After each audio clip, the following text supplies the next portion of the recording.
look, Daniel, here on Quest Means Business, you are amongst friends.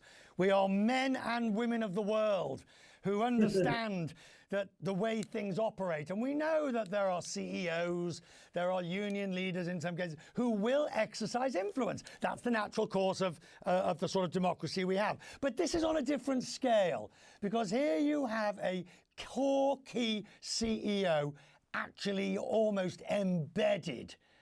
Now, Howard, you could arguably say Howard Lutnick's the same, but we sort of know that's a public company. We know Cantor Fitzgerald. We know where he's coming from.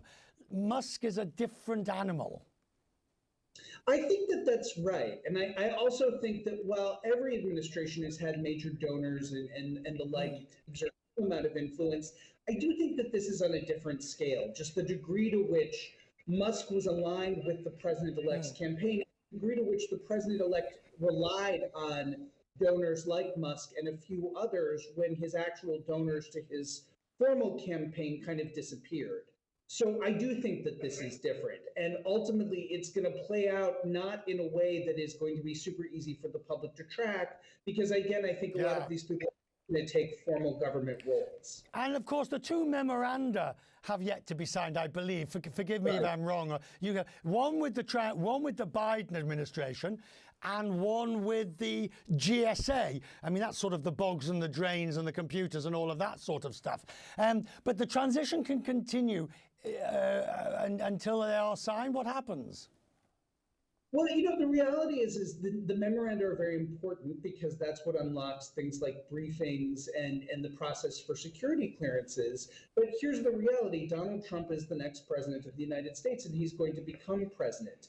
And while there are some of these ethics rules, those memoranda for the transition, it's not really clear how you enforce them. They're pretty weak. So the reality is the transition ends up being something of a black box, and that's what we're seeing. Right. Media reports of who's having influence, but we don't know for sure. It's clear, though, Musk is playing a huge role. Are you comfortable with that role?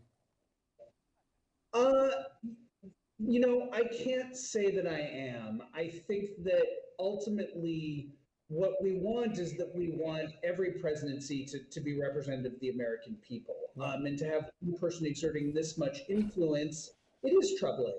Right. We'll see, on the other hand, the American people elected Donald Trump. He is running the transition that he wants.